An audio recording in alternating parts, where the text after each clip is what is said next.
نحمده ونصلي على رسوله الكريم اما بعد فاعوذ بالله من الشيطان الرجيم بسم الله الرحمن الرحيم رب اشرح لي صدري ويسر لي امري واحلل عقدة من لساني يفقهوا قولي۔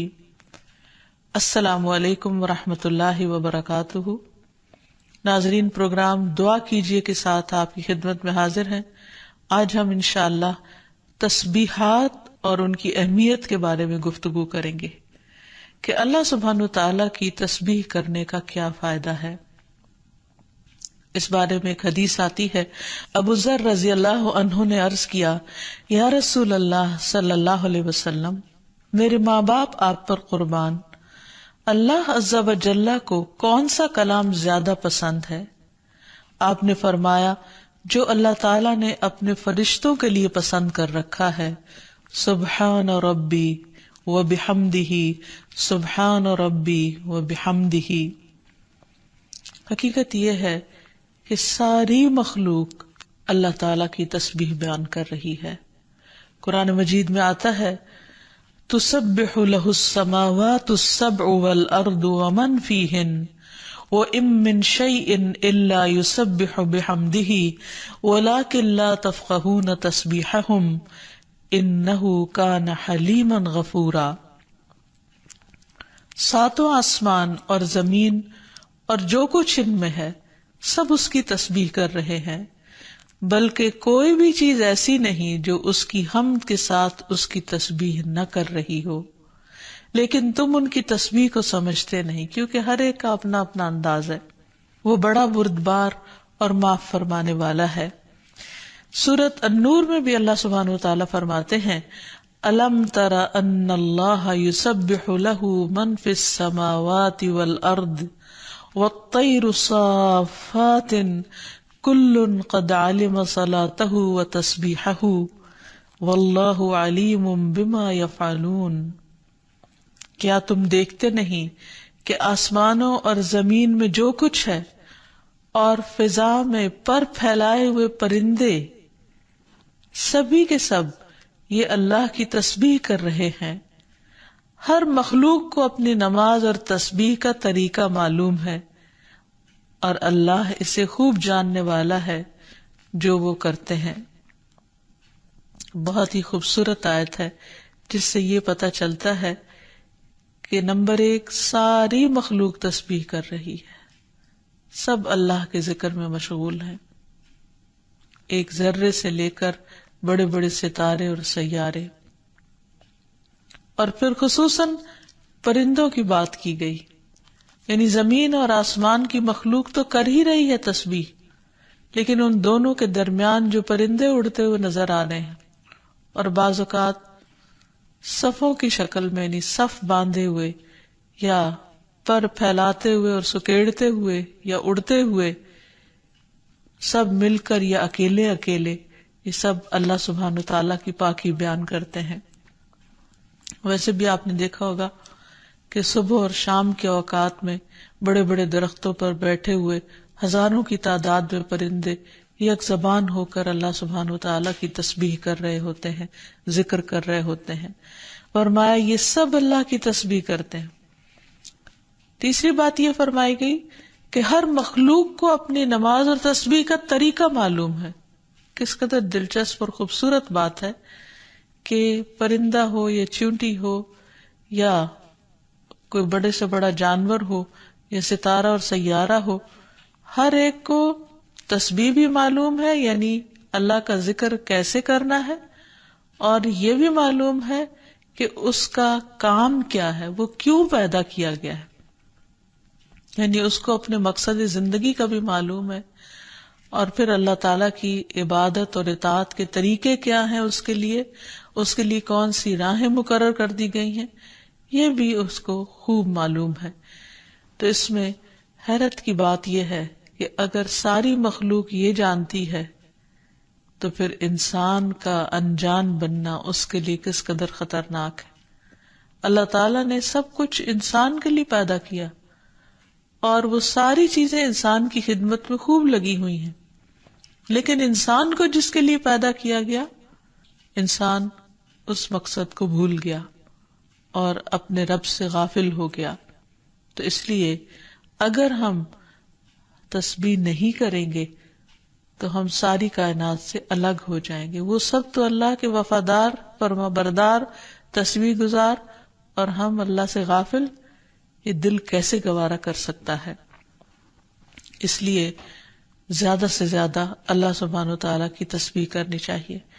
ایک حدیث سے یہ بھی پتہ چلتا ہے کہ چیونٹیاں بھی اللہ کی تسبیح کرتی ہیں. جب ایک موقع پر کسی نے چیونٹیوں کو جلا دیا تو اللہ سبحانہ وتعالیٰ نے ان سے یہی کہا کہ تم نے گروہوں میں سے ایک ایسے گروہ کو جلا دیا جو اللہ کی تسبیح بیان کرتا ہے، اور ویسے بھی آگ کا عذاب اللہ کے سوا کسی اور کو دینے کا حق نہیں.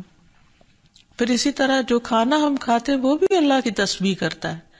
عبداللہ بن مسعود رضی اللہ عنہما بیان کرتے ہیں کہ ہم آپ صلی اللہ علیہ وسلم کے زمانے میں کھاتے وقت کھانے کی تسبیح سنتے تھے، یعنی نبی صلی اللہ علیہ وسلم سنوا سکتے تھے کہ کس طرح کھانا تسبیح کر رہا ہے. پھر اسی طرح فرشتے بھی اللہ تعالیٰ کی تسبیح کرتے ہیں، جس کا وہ اقرار خود کر رہے تھے کہ وَنَحْنُ نُسَبِّحُ بِحَمْدِكَ وَنُقَدِّسُ لَكَ، کہ ہم تیری حمد کے ساتھ تیری تسبیح کرتے ہیں اور تیری پاکی بیان کرتے ہیں. قرآن مجید میں سورۃ الشورى میں بھی آتا ہے وَالْمَلَائِكَةُ يُسَبِّحُونَ بِحَمْدِ رَبِّهِمْ، اور فرشتے اپنے رب کی حمد کے ساتھ اس کی تسبیح کرتے ہیں، یعنی تعریف بھی کرتے ہیں، تسبیح بھی کرتے ہیں. تسبیح کا مطلب ہوتا ہے اللہ تعالیٰ کو ہر عیب اور نقص سے پاک قرار دینا، اور حمد ہوتا ہے اللہ تعالیٰ کی تعریف بیان کرنا، یعنی اس کی خوبیوں پر اور اس کے کمالات پر اس کی تعریف کرنا. پھر اسی طرح وہ فرشتے جو عرش کو اٹھائے ہوئے ہیں وہ بھی اللہ تعالیٰ کی تسبیح کرتے رہتے ہیں. الذین یحملون العرش ومن حولہ یسبحون بحمد ربہم، جو فرشتے عرش اٹھائے ہوئے ہیں اور جو اس کے ارد گرد ہیں سب اپنے پروردگار کی حمد کے ساتھ اس کی تسبیح کرتے ہیں. ایک اور جگہ پر آتا ہے وَتَرَى الْمَلَائِكَةَ حَافِّينَ مِنْ حَوْلِ الْعَرْشِ يُسَبِّحُونَ بِحَمْدِ رَبِّهِمْ. نیز اس دن آپ دیکھیں گے، یعنی قیامت کے دن، کہ فرشتے عرش کے گرد حلقہ باندھے اپنے پروردگار کی تعریف کے ساتھ تسبیح کر رہے ہیں. پھر اسی طرح بعض مواقع پر جب وحی نازل ہوئی تو نزول وحی کے وقت حاملین عرش سے لے کر تمام انسانوں کے فرشتوں نے تسبیح کی، یعنی انسان کی ہدایت کے لیے اتنی بہترین کتاب اتاری جا رہی تھی. اور تسبیح فرشتوں کی خوراک بھی ہے، یعنی جیسے ہم انسان کھانا پینا کرتے ہیں اسی طرح فرشتوں کو کسی مادی چیز کے کھانے کی ضرورت نہیں ہوتی، وہ ان کی تسبیح جو ہے وہی خوراک ہے. اس بارے میں حضرت عائشہ کہتی ہیں کہ میں نے نبی صلی اللہ علیہ وسلم سے پوچھا کہ دجال کے زمانے میں ایمان والوں کا کھانا کیا ہوگا، یعنی اتنا فتنے کا دور ہوگا اور ہر شخص چھپ جائے گا اور چاہے گا کہ وہ اس فتنے سے بچ جائے، تو پھر وہ کیا کھائے گا؟ آپ نے فرمایا جو فرشتوں کا ہے، یعنی تسبیح، تکبیر، تحمید، تحلیل، یعنی اللہ تعالیٰ کی حمد و ثنا کرنا، اللہ کا ذکر کرنا. اور تسبیح کیوں نہ کی جائے؟ کیونکہ اللہ سبحانہ تعالیٰ نے قرآن مجید میں اپنے حبیب محمد صلی اللہ علیہ وسلم کو بارہا تسبیح بیان کرنے کا حکم دیا ہے. فرمایا فسبح باسم ربک العظیم، سو اپنے بہت عظمت والے رب کے نام کی تسبیح کیا کریں. پھر ہے سبح اسم ربک الاعلی، اپنے رب کے نام کی تسبیح کریں جو سب سے بلند ہے. پھر ہے فسبح بحمد ربک وکن من الساجدین، پس اپنے رب کی حمد کے ساتھ تسبیح کریں اور سجدہ کرنے والوں میں سے ہو جائیں. پھر نبی صلی اللہ علیہ وسلم کو ایک اور جگہ پر صبح و شام اللہ تعالیٰ کی تسبیح کرنے کا حکم دیا گیا. سورۃ طٰہٰ میں اللہ تعالیٰ فرماتے ہیں سو اس پر صبر کرو جو وہ کہتے ہیں، اور سورج طلوع ہونے سے پہلے اور اس کے غروب ہونے سے پہلے اپنے رب کی حمد کے ساتھ تسبیح کرو، اور رات کے کچھ اوقات میں بھی پس تسبیح کرو، اور دن کے کناروں میں بھی، تاکہ تم خوش ہو جاؤ. یعنی خوشی کا راز، اطمینان اور سکون کا راز اللہ تعالیٰ کی تسبیح کرنے میں ہے، جو ذکر کا ایک بہترین طریقہ ہے، اور یہ ایمان والوں کی علامت بھی ہے. کیونکہ قرآن مجید میں آتا ہے انما یؤمن بآیاتنا الذین اذا ذکروا بها خروا سجدا وسبحوا بحمد ربهم وهم لا يستكبرون، کہ ہماری آیات پر تو وہی لوگ ایمان رکھتے ہیں کہ جب انہیں ان کے ساتھ نصیحت کی جاتی ہے تو وہ سجدہ کرتے ہوئے گر پڑتے ہیں، یعنی جھک جاتے ہیں، اور اپنے رب کے حمد کے ساتھ اس کی تسبیح کرتے ہیں، اور وہ تکبر نہیں کرتے۔ یعنی یہ ہوتی ہے مومن کی شان کہ وہ اللہ کی تعریف میں کھویا ہوتا ہے، اللہ کی پاکیزگی بیان کرتا ہے، وہ اپنے رب کی قدر کو پہچانتا ہے اور اپنے کوتاہیوں کو اور اپنی غلطیوں کو، اسی لیے وہ اللہ تعالیٰ کی پاکی بیان کرتا ہے اور اپنے قصور کا اعتراف کرتا ہے، اور اس کی زبان اللہ کے ذکر سے تر رہتی ہے۔ پھر اسی طرح یہ ہے کہ تسبیح تمام مخلوق کے رزق کی کنجی بھی ہے۔ اللہ کے نبی نوح علیہ السلام کی وفات کا وقت جب قریب آیا تو انہوں نے اپنے بیٹے سے فرمایا کہ میں تمہیں ایک وصیت کر رہا ہوں، سبحان اللہ و بحمدہ کا ورد کرتے رہنا، یہ ہر چیز کی نماز ہے، اس کے ذریعے مخلوق کو رزق ملتا ہے، تو جو شخص یہ چاہتا ہو کہ اس کے رزق میں کشادگی ہو اسے بھی کثرت کے ساتھ تسبیح کرنی چاہیے۔ جیسے اللہ تعالیٰ قرآن مجید میں حکم بھی دیتے ہیں، یا ایھا الذین آمنوا اذکروا اللہ ذکرا کثیرا وسبحوہ بکرۃ واصیلا، اے ایمان والو اللہ کو بکثرت یاد کیا کرو اور صبح و شام اس کی تسبیح بیان کیا کرو۔ یعنی انسان کو خاص طور پر صبح اور شام کے اوقات میں تسبیح کرنی چاہیے، جس کی تفصیل احادیث میں ہمیں ملتی ہے۔ رسول اللہ صلی اللہ علیہ وسلم خود بھی کثرت کے ساتھ سبحان اللہ و بحمدہ استغفر اللہ و اتوب الیہ کثرت سے پڑھا کرتے تھے کہ پاک ہے اللہ اور اس کی تعریف کے ساتھ، اور میں اللہ تعالیٰ سے بخشش طلب کرتا ہوں اور میں اس کی طرف توبہ کرتا ہوں۔ پھر اسی طرح تسبیح اہل جنت کی پکار بھی ہوگی، دعواہم فیہا سبحانک اللہم، کہ ان کی پکار وہاں ہوگی کہ اے اللہ تو پاک ہے ہر عیب سے، ہر کمی کوتاہی سے، ہر نقص سے، یعنی تو بے عیب ہے، منزہ ہے۔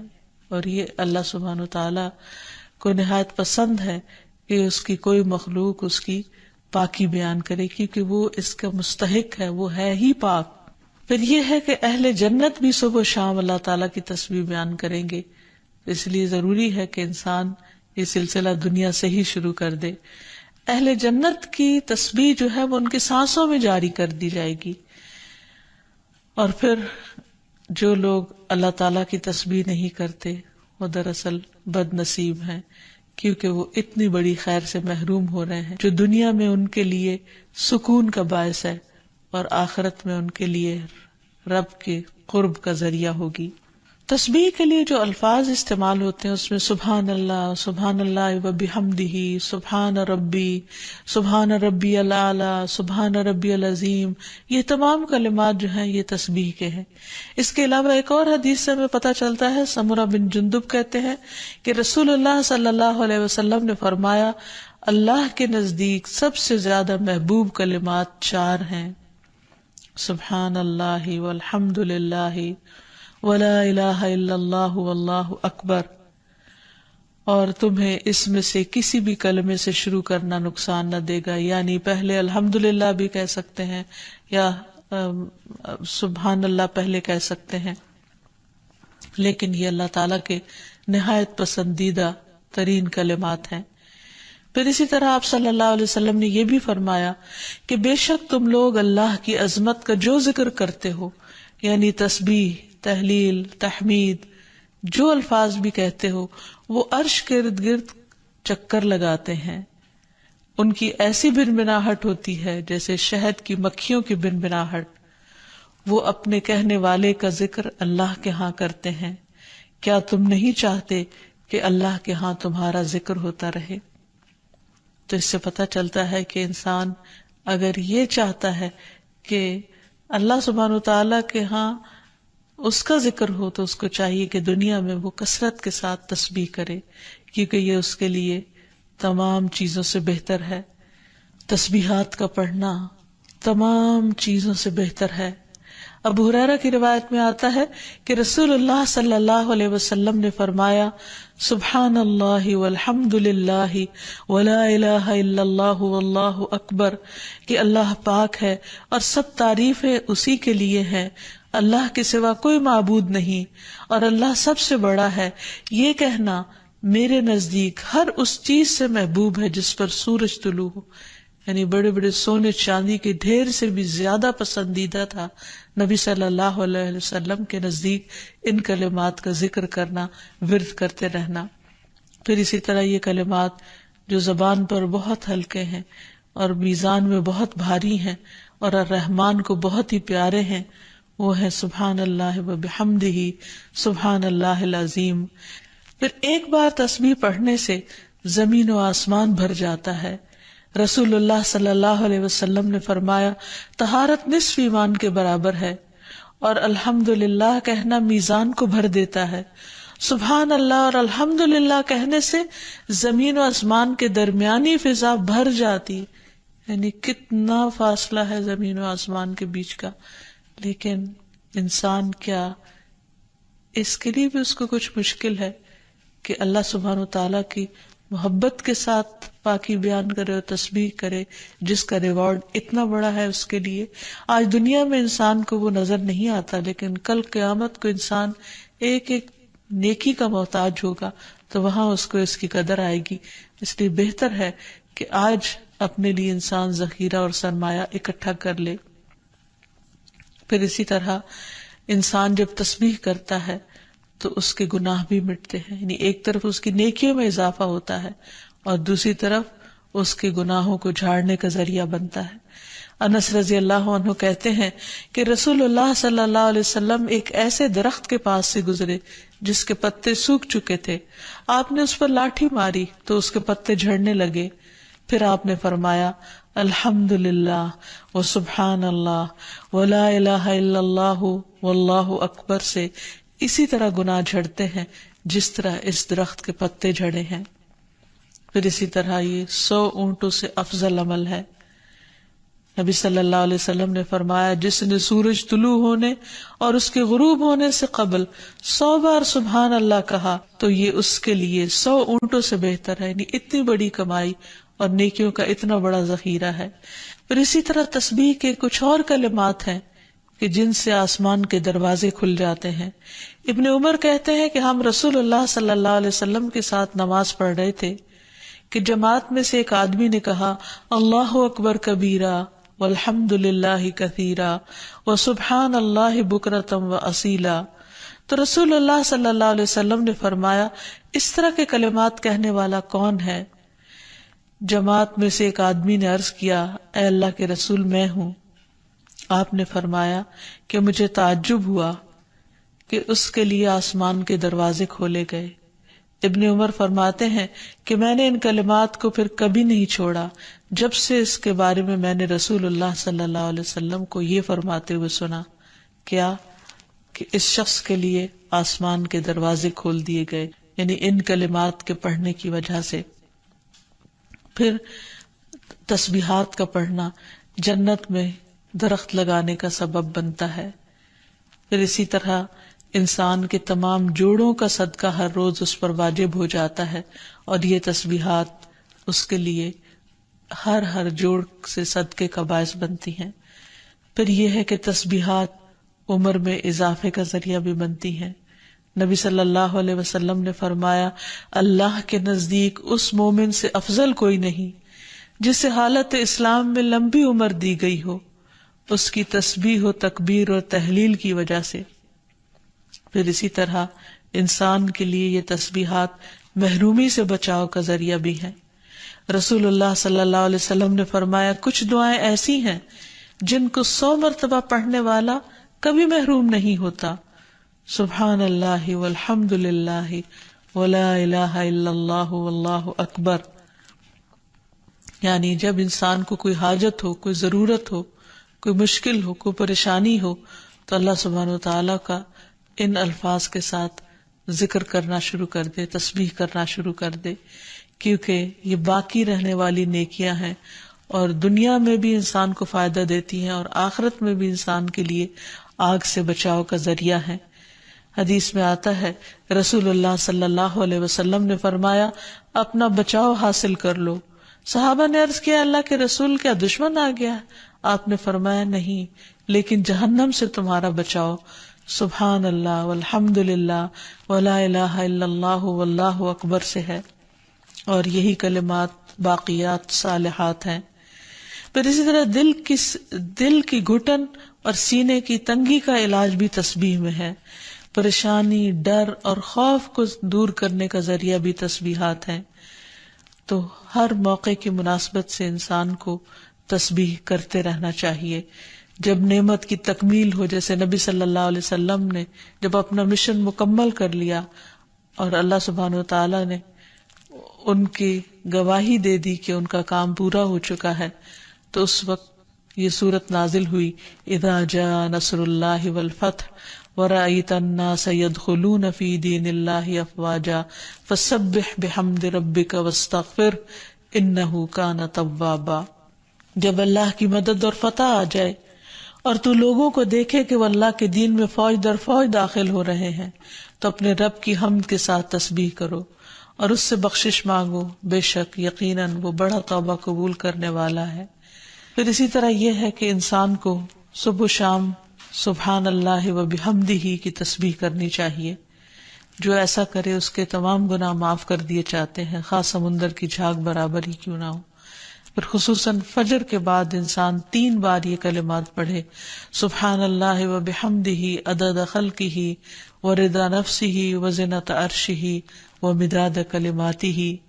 اللہ کی تعریف اور اسی کی پاکی ہے، اس کی مخلوق کی تعداد کے برابر، اس کی رضا اور اس کے عرش کے وزن اور اس کے کلمات کی سیاہی کے برابر، یعنی اللہ سبحانہ وتعالیٰ کی تعریف ہر چیز سے زیادہ۔ پھر اسی طرح یہ ہے کہ فجر کے بعد اور عصر کے بعد خصوصی طور پر تسبیح کا وقت ہوتا ہے اور ساری مخلوق اس وقت تسبیح میں مشغول ہوتی ہے۔ پھر رکوع اور سجدوں میں اللہ تعالیٰ کی تسبیح بیان کرنی چاہیے۔ نماز کے بعد تسبیحات فاطمہ پڑھنی چاہیے۔ سوتے وقت وہ تسبیحات پڑھنی چاہیے جو نبی صلی اللہ علیہ وسلم نے حضرت فاطمہ کو سکھائی تھی۔ پھر اسی طرح نبی صلی اللہ علیہ وسلم رات کو جب تک نیند نہیں آتی تھی مسلسل تسبیح کرتے رہتے تھے۔ پھر اسی طرح قرآن مجید پڑھتے ہوئے جو آیات آپ کو خوش کرتی ان پر آپ اللہ سبحانہ وتعالیٰ کی تسبیح بیان کرتے۔ پھر اسی طرح بجلی کڑکنے پر یسبح الرعد بحمدہ والملائکۃ من خیفتہ کا پڑھنا۔ پھر بلندی سے اترتے وقت سبحان اللہ کی تسبیح کرنا۔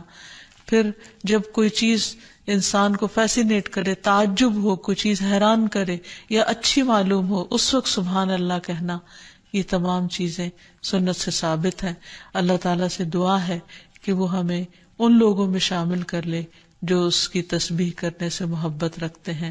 وآخر دعوانا ان الحمد للہ رب العالمین۔ السلام علیکم ورحمۃ اللہ وبرکاتہ۔